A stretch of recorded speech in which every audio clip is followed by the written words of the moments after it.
Glasgow de 0. Ya cuando el paciente tiene menos de 8, estoy en el marco de que el paciente tiene un coma severo. Y si el paciente permanece con puntajes entre 3 y 5 en forma persistente, digamos que el pronóstico es cada vez más ominoso, ¿sí? Más cercanía hacia la muerte tiene el paciente. Tiene algunas limitaciones, por ejemplo, cuando estamos utilizando medicamentos que son depresores del sistema nervioso, como relajantes musculares, como cuando se usa la sedación anestésica, que eso lo que hace es anular algunas de las respuestas, o bueno, nos dan un examen neurológico que no es fidedigno, entonces digamos que en esa situación no es fidedigno establecer esta escala.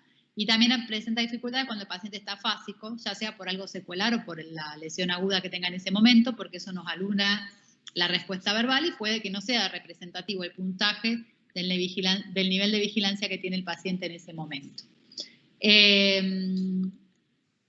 Bueno, y también cuando está intubado, pueden tener que un paciente que está intubado por un Guillain-Barré, porque tiene insuficiencia respiratoria, y no por eso tiene ausencia de lenguaje, sino que hay una barrera mecánica que imposibilita examinar el lenguaje y eso interfiere directamente sobre el puntaje del Glasgow. Entonces recuerden que siempre se van a quedar con la mejor respuesta, porque ustedes lo pueden hacer ahí varias veces o revalorar el lenguaje, no le cierra, y siempre se tienen que quedar con la mejor respuesta que tuvo el paciente. Como les dije, va a apertura ocular, respuesta verbal, respuesta motora. Y bueno, está en este orden porque es 4, 5 y 6, para que se acuerden que cada uno suma un puntito más. Bueno, ante las dificultades que yo les manifesté, por ejemplo, cuando el paciente está ventilado y eso anula la respuesta verbal, pero es por una barrera mecánica y no porque el paciente esté en coma, se creó para paliar o subsanar esa dificultad este score verbal predictivo. Lo que es el que se aplica cuando digamos, ustedes como operadores van a saber que la respuesta verbal está anulada pero por una barrera mecánica, entonces pueden hacer la aclaración. Cuando hacen el examen neurológico ponen Glasgow con aplicación de score verbal predictivo, ¿no es cierto? Entonces, si van a tener un paciente que tiene un 6 en respuesta motora y que tiene un 4 en respuesta ocular, y ustedes saben que está ventilado, pero es porque está con una cuadriplejía flácida refléctica y tiene riesgo de insuficiencia respiratoria, van a saber que la respuesta verbal seguramente va a ser de 5 y por eso le ponen Glasgow de 15 en 15 aplicando score verbal predictivo. ¿Ok? O sea, se lo reservan para esos casos donde ustedes saben que el puntaje no va a ser representativo porque hay una barrera mecánica. ¿Alguna duda con esta escala?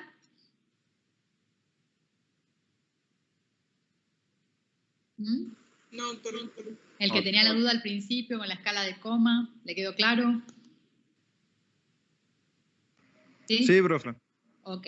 Bueno, como les dije, el Glasgow tiene algunas falencias, principalmente cuando usamos,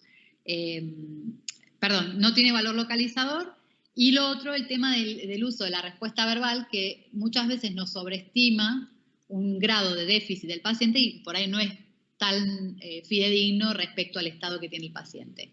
Entonces, esta escala vino a subsanar un poco esto, porque evalúa respuesta ocular, motora, los reflejos del tronco y patrón respiratorio. Entonces nos quita lo que era la respuesta verbal, que es por ahí lo que suele ser un poco confuso para establecer un puntaje objetivo en el Glasgow, ¿sí? También permite identificar pacientes que están en estado de enclaustramiento o en estado vegetativo, por esto de que es más profunda, analizando los reflejos de tronco. También se usaba inicialmente para trauma craneoencefálico, después se aplicó a cualquier causa de coma, y bueno, tiene casi el mismo valor que el Glasgow. La contra es que no es tan popularmente conocida, ¿sí? Pero es mucho más objetiva y más fidedigna. Bueno, entonces, como les dije, evalúa 4 aspectos. Cada aspecto aporta 4 puntos. Eso también está bueno porque ya sabemos como regla que cada ítem tiene 4 puntos. Lo primero que van a ver es la respuesta ocular.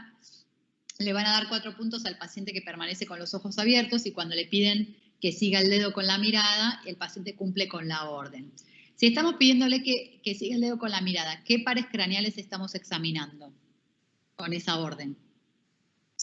Oculomotor, el 3, el sexto y creo que una parte del cuarto, ¿no? Y el cuarto. Tercero, sexto y cuarto. Muy bien. Entonces, se están haciendo 2 cosas a la vez. Le están examinando la oculomotricidad con esos 3 pares craneales y a su vez están puntuando la escala del FOR. Le van a dar 3 puntos si el paciente permanece con los ojos abiertos, pero no sigue el dedo con la mirada. Le van a dar 2 puntos si está con ojos cerrados, pero a la orden los abre. Le van a dar 1 punto si está con los ojos cerrados, pero con el dolor los abre. Y le van a dar 0 puntos si permanece con los ojos cerrados a pesar de que ustedes les hacen un estímulo supramáximo. Si se dan cuenta, vieron que el estímulo se aplica sobre las arcadas cigomáticas, ¿sí? Acá. Ahí aplican el dolor para evaluar la respuesta ocular. ¿Ok? Bueno, siguiente ítem que tiene en cuenta esta escala es la respuesta motora. Fíjense que le van a dar órdenes muy simples, que levante el pulgar hacia arriba, el puño, que cierre el puño o que haga el signo de la paz. Eso es teniendo en cuenta que por ahí pueden tener un paciente que esté politraumatizado con una lesión cervical alta o el caso de Guillain-Barré y no tenga fuerza muscular significativa en la parte proximal, entonces lo evalúan en la parte distal y es mucho más fácil de poder hacer esas órdenes. ¿Sí? Con que haga una solita de las 3 le van a dar los 4 puntos. Si localiza el dolor le van a dar 3 puntos. Si decortica, es decir, produce una flexión patológica, le van a dar 2 puntos. Si descerebra, es decir, produce una respuesta en extensión patológica, le van a dar 1 punto. Y si no tiene respuesta o tiene un estatus mioclónico generalizado, le van a dar 0 puntos. Ponen equivalente el estatus mioclónico generalizado porque en la encefalopatía hipóxico-isquémica, es decir, aquellos pacientes que sobreviven por ahí a una parada cardíaca o una hipoxia severa, pueden permanecer en un estatus mioclónico y eso es equivalente a no tener respuesta motora. O sea que en cuanto a grado de severidad clínica es equivalente. Por eso lo ponen en este punto. Lo siguiente que evalúa son los reflejos del tronco. Le van a dar 4 puntos si están presentes los pupilares y los corneanos. Le van a dar 3 puntos si tiene anisocoria, es decir, hay una pupila fija y dilatada y la otra normal. Le van a dar 2 puntos si están ausentes tanto el pupilar o el corneano en uno de los 2 ojos o en los 2. Le van a dar 1 punto si están ausentes tanto el pupilar como el corneano y le van a dar 0 puntos si no están el pupilar ni el corneano y tampoco tiene tusígeno. ¿Ok? ¿Qué topografía les evocaría? Fíjense, si estamos viendo, por ejemplo, que hay una anisocoria, ¿qué par craneal estamos analizando? El tercero. ¿Y qué estructura del sistema nervioso central está sufriendo? ¿Dónde nace, dónde es el origen real del tercer par? A nivel occipital, ¿no? No. En el uncus, ¿no? No. ¿Dónde nace el tercer par? ¿Cuál es el origen real? ¿Dónde está el núcleo del tercer par? Bueno, lo buscan. Vamos al mismo concepto. Si no sabemos, digamos, es muy difícil establecer un valor localizador si no sabemos dónde está el origen de esta cosa, de lo que estamos analizando, ¿sí? Profesora, no es en el mesencéfalo, o sea, ¿qué pasa? Pasa por la fosa media, la parte... Eso, nace mesencéfalo. O sea, estamos indirectamente analizando cómo está el mesencéfalo. Ahora, ¿qué pasa con los reflejos corneanos y con el tusígeno? ¿Qué pares craneales están involucrados en el corneano?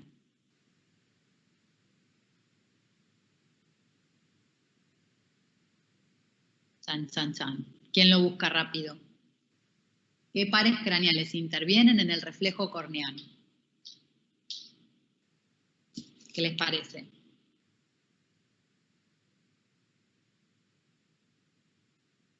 El óptico, ¿no? No. El quinto y el tercero. El tercero no. Es el cuarto. ¿Quién nada más? Quinto y séptimo. ¿Ok? Quinto y séptimo. ¿Dónde nacen el quinto y dónde nace el séptimo? En los ganglios de Gasser nace el trigémino, ¿no? Pero, digamos, ¿en qué estructura del sistema nervioso central? Acuérdense que dijimos que una de las ventajas que tiene la escala del Ford es que tiene más valor localizador que el Glasgow. Entonces, analicemos el valor localizador de la escala, ¿no es cierto? Para eso tenemos que entender por qué tiene valor localizador. ¿Por qué? Porque estamos analizando estos reflejos que tienen sus aferencias, sus eferencias y que involucran determinados pares craneales y tienen un centro integrador. Piénselo de esta manera. Entonces, todo eso estamos analizando. Y eso es lo que nos da el valor de la topográfico, por así decirlo.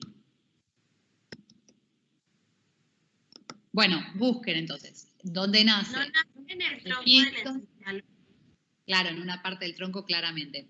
Pero bueno, busquen dónde. Ya a esta altura de sus vidas, como estudiantes de medicina, lo deberían saber, porque eso lo vieron en anatomía en el primer año de la carrera. Entonces, son cosas que ya tienen que estar en el disco rígido. Entonces, buscan eso. La rama oftálmica de quinto. Bueno, no, por eso, busquen en qué estructura. ¿Es en mesencéfalo, es en el bulbo o es en la protuberancia? Eso tienen que buscar. Y por último, el tusígeno. El tusígeno, ¿qué pares craneales intervienen? Chan, chan, chan.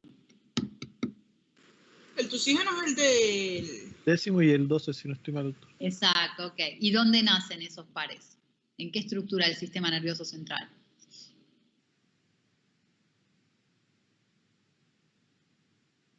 En el bulbo. Ok, muy bien. Bueno, el último ítem que va a analizar esta escala es el patrón respiratorio. Entonces, si el paciente respira en forma espontánea y regular, le van a dar 4 puntos. Si tiene un patrón tipo Jane-Stokes sin estar intubados, le van a dar 3 puntos.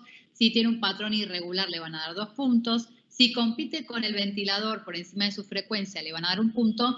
Ahora, si el paciente está totalmente adaptado y entregado al respirador o hace apnea, le van a dar 0 puntos. ¿Ok? Bueno, ¿alguna duda con estas dos escalas?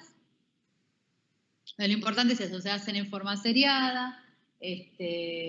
Las dos tienen la particularidad de que a mayor las dos, a mayor puntaje, mejor estado clínico del paciente. Es importante que lo tengan en cuenta.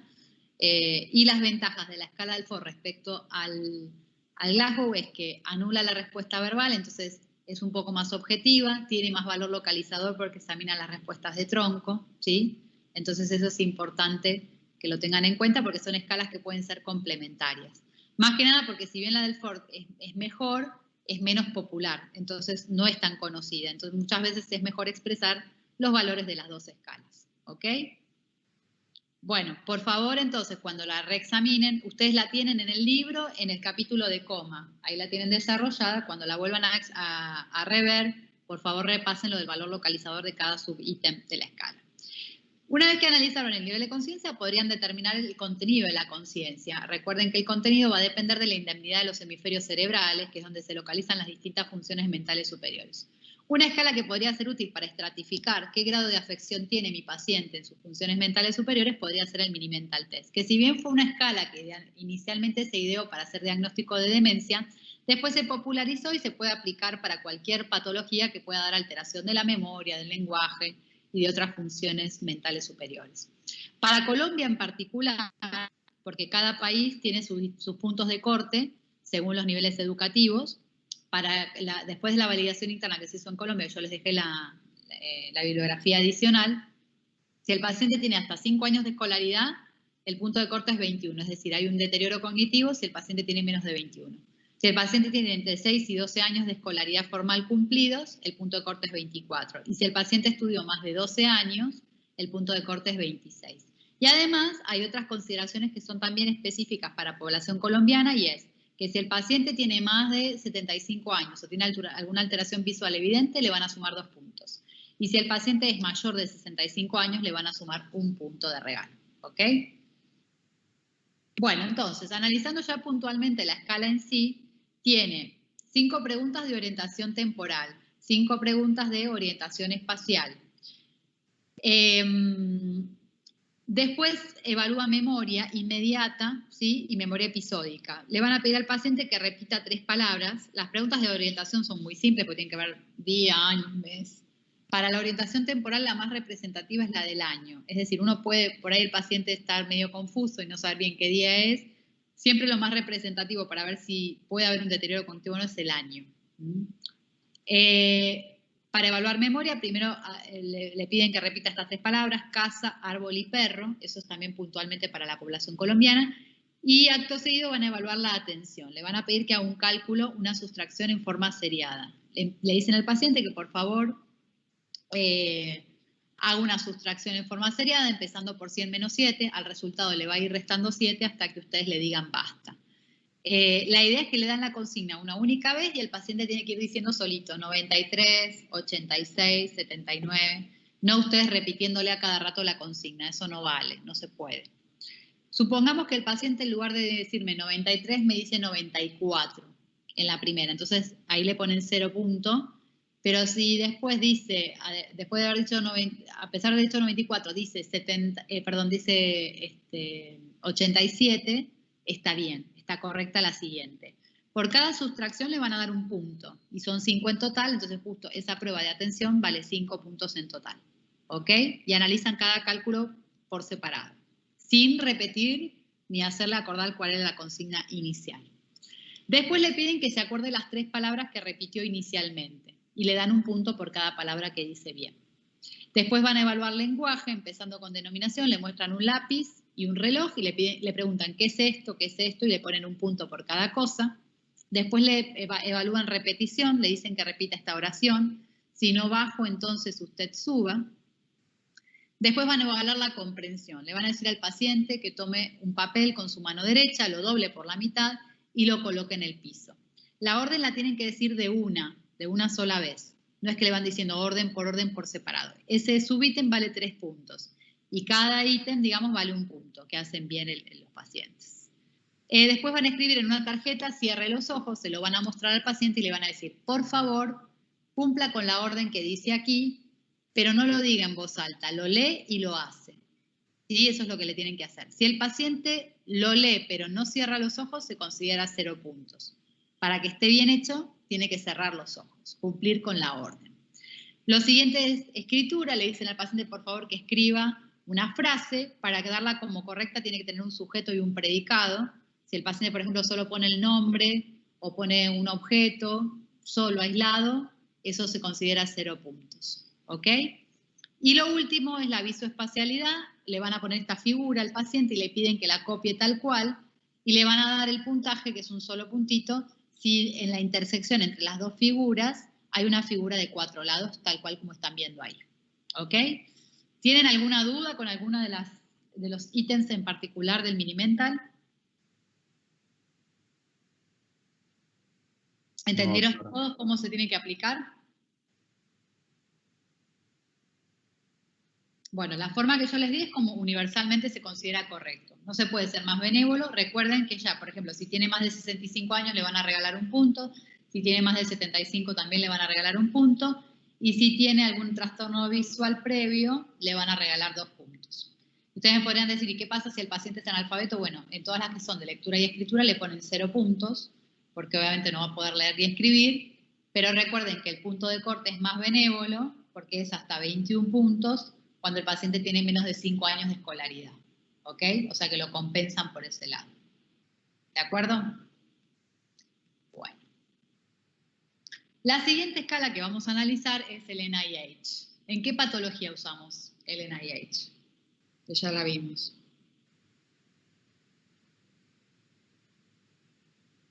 En el ACV. El nombre. O sea, en el ACV.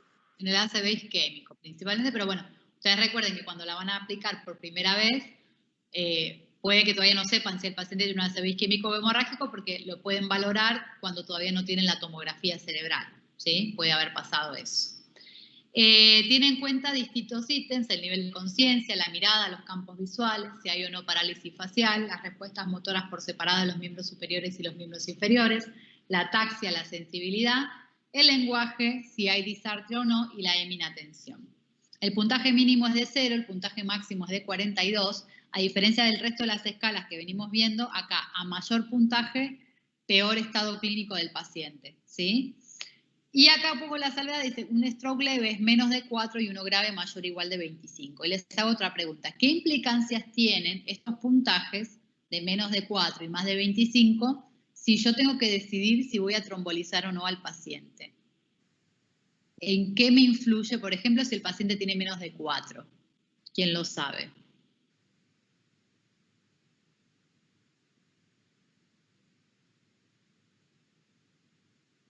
¿Qué pasa? ¿Qué trombolizan o no trombolizan un paciente con menos de 4? ¿Qué opinan? Profe, usted no dijo que a mayor puntuación era peor el pronóstico, ¿no? Sí, señor. Entonces, a menor de 4, ¿cómo? ¿No?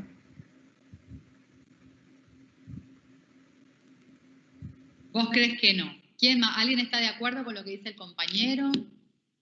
estaríamos hablando de ACV isquémico, ¿cierto? Sí. Pues, recuerdan que era el tratamiento hiperagudo para esos pacientes que llegan antes de las 3 o 4.5 horas. ¿Qué piensan? ¿Nunca trombolizarían a alguien que tiene menos de 4? Eso está dentro de los criterios de inclusión y exclusión, pero bueno, si no los han estudiado hasta ahora, ¿qué opinan? Ahí el compañero dijo que no lo trombolizaría. ¿Alguien está en desacuerdo? ¿Tiene otra opinión respecto a eso?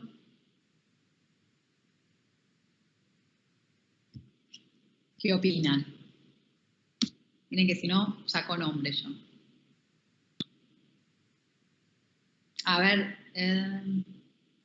David. ¿Qué te parece? ¿Trombolizás o no trombolizás al paciente cuando tiene menos de 4 de NIH? ¿Qué te parece? En menos de 4 yo no lo trombolizaría.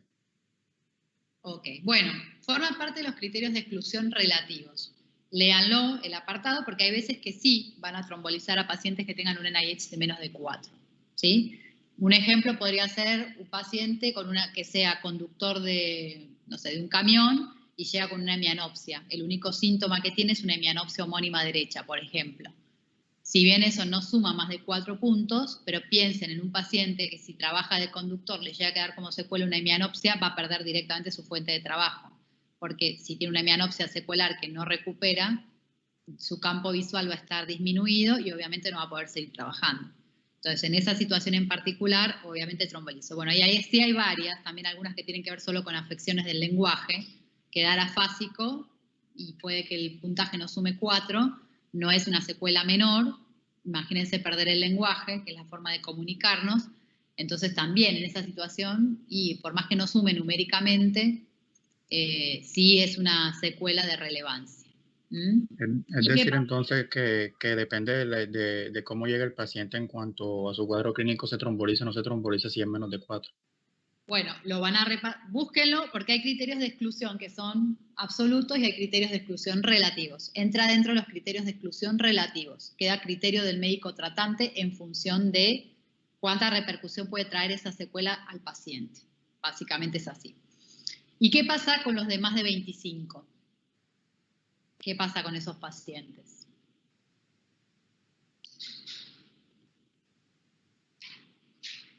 ¿Se trombolizan? ¿No se trombolizan? ¿Cuándo se trombolizan? ¿Cuándo no? ¿Quién lo leyó? ¿Quién lo estudió?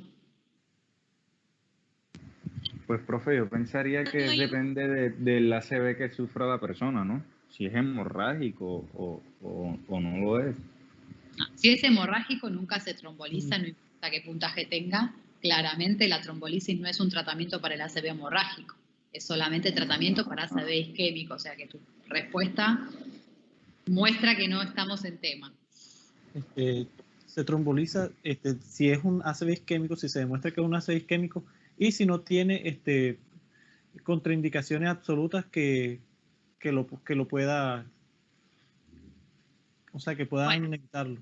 Se los voy a dejar de tarea para el hogar. Fíjense, porque tiene que ver con el tiempo, con la ventana. Depende en qué ventana llegue si se tromboliza o no se tromboliza. Eso está, yo les dije, así como se tienen que aprender la lista de los líquidos cefalorraquídeos, hay que aprenderse los criterios de inclusión y exclusión para la trombolisis endovenosa. ¿Sí? Eso es algo que lo tienen que aprender. Se arman una lista, se lo pegan en el techo, lo leen todas las mañanas, pero se lo aprenden de alguna manera. ¿Ok? Bueno, además recuerden, vamos a tener una clase de emergencias, ahí también vamos a volver a hablar de los criterios de inclusión y exclusión, así que espero que ahí estén un poquito más afilados. Esto yo lo saqué directamente de la guía del Ministerio de Salud para el tratamiento del ataque cerebrovascular, yo se las puse como bibliografía, o sea, lo tienen ahí disponible. Básicamente, entonces, primero vamos a evaluar el nivel de conciencia. Recuerden que a mayor puntaje, peor está el paciente, entonces fíjense que estando en coma le damos 3 puntos. Para evaluar el contenido vamos a preguntarle en qué mes estamos y qué edad tiene. Si las 2 respuestas son correctas le damos 0 puntos. Si ninguna es correcta le damos 2 puntos. Después le pedimos que haga algunas órdenes, que cierre los ojos y los abra, que cierre la mano y después la abra.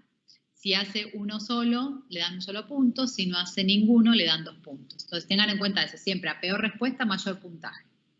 Después van a evaluar la mirada conjugada, le van a dibujar la letra H y le van a pedir al paciente que siga el dedo con la mirada. Si encuentran parálisis de la mirada, le van a dejar un punto si es leve, y si es total o la desviación de la mirada conjugada, le van a dar 2 puntos. Lo siguiente es la campimetría por confrontación. Obviamente, si el paciente colabora, ustedes se van a poner de frente al paciente, se van a tapar el ojo izquierdo y le van a tapar el ojo derecho al paciente y le van a preguntar qué mano están moviendo, o van a tener un estímulo lejano, lo van a ir acercando y ustedes mismos son el control normal. ¿Qué ocurre si el paciente está afásico o si está medio somnoliento? ¿Cómo evaluarían la campimetría en esa situación? ¿Qué les parece? Porque si el paciente está afásico no les puede decir si ve el dedo o no ve el dedo. ¿Cómo lo harían?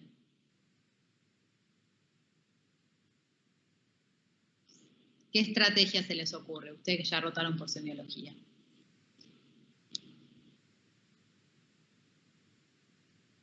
Hacer que señale dónde se encuentra el dedo.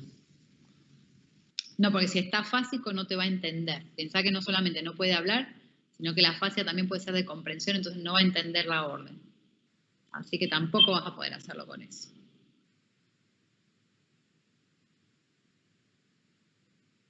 ¿Con la prueba de dedo nariz, profe? No, tampoco. Eso es para la ataxia. Bueno, hay una forma de hacerlo que es a la amenaza, ¿sí? Se le acercan así la mano y van a ver si hay una hemianopsia, no parpadea tanto, y cuando no hay hemianopsia, el paciente parpadea espontáneamente, ¿sí? Bueno, el siguiente ítem que vamos a evaluar, a ver si me deja pasar, es, bueno, esto siempre tienen que acordarse de repasar cómo es la vía visual y la campimetría. Entonces, si hay compromiso de las radiaciones ópticas que están irrigadas por el territorio de la arteria cerebral media, bueno, va a haber una hemianopsia homónima, derecha o izquierda, dependiendo cuál sea el territorio vascular que esté afectado. Lo siguiente es la parálisis facial, ¿sí? A ver, ¿quién me describe cómo es una parálisis facial derecha? Teniendo en cuenta el borramiento de los surcos y la desviación de la comisura labial. Si la parálisis facial es derecha, ¿dónde se produce el borramiento del surco? Va a tener un borramiento del surco del lado derecho y se va a jalar, o sea, va a tener atracción hacia el lado izquierdo, porque el lado izquierdo es el que está funcionando. O sea, venía bien. No se dice atracción, desviación de la comisura labial hacia el lado sano, que sería el izquierdo. Perfecto, muy bien. Bueno, recuerden que en general cuando la parálisis facial es central solamente se afecta el componente inferior, pero hay algunas situaciones, por ejemplo, cuando hay síndromes alternos, que se produce una parálisis facial central nuclear, ahí puede haber también algo de afección del componente superior. Y generalmente va a haber en forma contralateral una hemiparesia al lado donde se expresa la parálisis facial. ¿Ok? Bueno. Lo siguiente es ver la fuerza en las extremidades superiores. Van a empezar examinando la que ustedes sospechan que está indemne. Y lo que tienen que hacer es que el paciente levante el brazo y ustedes cuentan 10 segundos. Dependiendo si claudica, no claudica, si no hace ningún movimiento, le van a poner determinada puntuación. ¿Ok? Recuerden siempre, más puntaje cuanto menos movimiento tenga. Y se puntúa cada miembro por separado. Ahí estamos viendo las maniobras de Barré y de Domingasini. Para los miembros inferiores es lo mismo, pero esta vez van a contar 5 segundos. Y también se examina cada miembro por separado. Lo siguiente es la ataxia dinámica. La van a evaluar haciendo índice nariz, talón, rodilla y puntúan por separado cada extremidad. Lo siguiente es la sensibilidad. Lo que van a poder evaluar es la sensibilidad táctil superficial o la sensibilidad dolorosa. Van a examinar de cefálico a caudal comparativamente de un lado y del otro del cuerpo. ¿Ok? Para el lenguaje tenemos varios aspectos. Acuérdense que acá tienen estas tablitas que le permiten evaluar, por ejemplo, la denominación, la lectura, y de paso también ven si tiene disartria mientras lee. Básicamente van a ver si tiene una afasia motora o de Broca, o una afasia de comprensión o de Wernicke, una afasia global. Y si es global la afasia, obviamente puntúa mayor, que son los 3 puntos. Para ver la articulación están estas tablitas donde le piden al paciente que lea estas palabras cortas. De todas maneras, a lo largo de todo el examen ustedes se van a ir dando cuenta si el paciente tiene o no disartria. Y por último, van a evaluar si tiene heminatención o hemineidigencia, que es esa incapacidad de focalizar la atención en un punto específico, que se dan lesiones en el hemisferio no dominante, en el lóbulo parietal, Y normalmente cuando el paciente tiene una heminegligencia, lo que va a describir de esta escena es solamente el lado derecho y no va a describir el lado izquierdo, porque no lo va a reconocer básicamente. Otra forma de evaluarlo es haciendo estímulos simultáneos táctiles y cuando, o sea, si estimulan por separado, el paciente lo reconoce, pero cuando estimulan los dos brazos en forma conjunta, el paciente no se da cuenta que están también tocando el lado izquierdo, entonces no lo reconoce. ¿Ok? Bueno, ¿alguna duda con el NIH? ¿Alguna pregunta sobre los ítems? ¿Alguien encontró qué pasaba con un NIH de más de 25? ¿Alguien se puso a buscar en el libro y lo encontró o no?